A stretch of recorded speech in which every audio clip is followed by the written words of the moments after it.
চলছে চলবে চলছে চলবে চলছে চলবে লড়াই লড়াই লড়াই জিন্দাবাদ রাহুল গান্ধী জিন্দাবাদ রাহুল গান্ধী জিন্দাবাদ গদি ছাড়ো কৃষক বিরোধী নরেন্দ্র মোদী গদি ছাড়ো বন্দে মাতরম যুব কংগ্রেস জিন্দাবাদ যুব কংগ্রেস জিন্দাবাদ অবিলম্বে কৃষি আইন বাতিল করতে হবে নরেন্দ্র মোদীর কালো আইনের বিরুদ্ধে লড়তে হবে একসাথে নরেন্দ্র মোদীর কৃষি আইনের বিরুদ্ধে লড়তে হবে একসাথে কৃষক বিরোধী নরেন্দ্র মোদীর কালো আইনের বিরুদ্ধে লড়তে হবে একসাথে চলবে নইলে আন্দোলন চলবে নইলে বিক্ষোভ চলবে নইলে অবরোধ চলবে বন্দে মাতরম যুব কংগ্রেস জিন্দাবাদ কোয়ালিটি ডাবল কংগ্রেস জিন্দাবাদ যুব লড়তে হবে একসাথে বন্দে মাতরম বন্দে মাতরম চলবে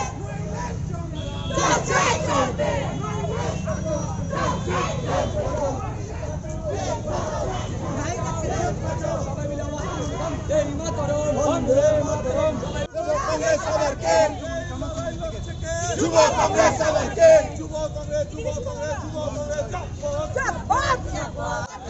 অবিলম্বে কৃষি আইন বাতিল নইলে সংগ্রাম নইলে আন্দোলন মোদি हटाओ कृषक बचाओ मोदी हटाओ कृषक बचाओ मोदी हटाओ कृषक बचाओ बीजेपी हटाओ कृषक बचाओ সবাই মিলে আওয়াজ তুলুন বন্দে মাতরম সবাই মিলে আওয়াজ তুলুন বন্দে দেশ বাঁচাও মোদি হটাও দেশ বাঁচাও মোদি হটাও দেশ বাঁচাও মোদি হটাও দেশ বাঁচাও মোদি হটাও দেশ বাঁচাও মোদি হটাও দেশ বাঁচাও মোদি হটাও মোদি হটাও দেশ বাঁচাও নরেন্দ্র মোদি যারা কালা কানু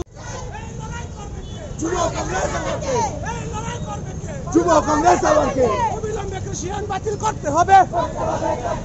অবিলম্বে কৃষি আইন বাতিল করতে হবে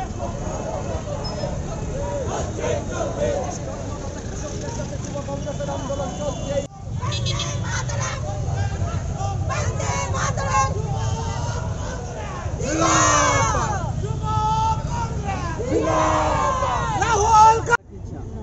আপনারা জানেন যে সারা দেশব্যাপী যে কৃষি আইন যে নরেন্দ্র মোদী সরকার ইন্ট্রোডিউস করেছে তার জন্য আমাদের যে অন্নদাতারা রয়েছে দেশের তারা প্রচুরভাবে ক্ষতিগ্রস্ত হয়েছে এবং আমরা দেখেছি যে গত এক মাস যাবৎ আমাদের যে কৃষক ভাইয়েরা যে আন্দোলন করছে তার উপর নরেন্দ্র মোদী সরকারের পুলিশ তাদের উপর লাঠিচার্জ করেছে। বহু কৃষক ক্রিটিক্যালি ইনজিওর্ড হয়েছে এবং এই নরেন্দ্র মোদীর শাসনকালে কৃষক আত্মহত্যার পরিমাণ অনেক বেড়ে গেছে পার্সেন্টেজ এবং দেখা গেছে যেই ফার্ম বিলটা ওরা এনেছে সেটা সম্পূর্ণ কৃষক বিরোধী আইন, যেটা নিয়ে শুধু কংগ্রেস পার্টি না, যারা অন্নদাতা যারা আসল কৃষক তারাই সব রকমের প্রতিবাদ করছে এবং প্রতিবাদ করতে করতে তারা দিল্লি অবধি গেছে। তারা পুলিশের দ্বারা লাঠিচার্জ হয়েছে, ওয়াটার ক্যানন চালানো হয়েছে তাদের উপরে। তার জন্য আজকে সারা দেশব্যাপী প্রত্যেকটা স্টেটে যুব কংগ্রেসের দ্বারা এই আন্দোলন সংগঠিত করা হয়েছে, যাতে নরেন্দ্র মোদীর দ্বারা যেই কৃষি বিলটা ইন্ট্রোডিউস করা হয়েছে সেটাকে অতি সত্বর বাতিল করা হয় এবং যেটা উইন্টার পার্লামেন্টারি সেশন সেটাকেও তারা যে বাতিল করেছে সেটা যাতে এখন করা হয় শীতকালীন অধিবেশনটা, সেটার দাবিতে এই আমাদের বিক্ষোভ মিছিল। Thank you.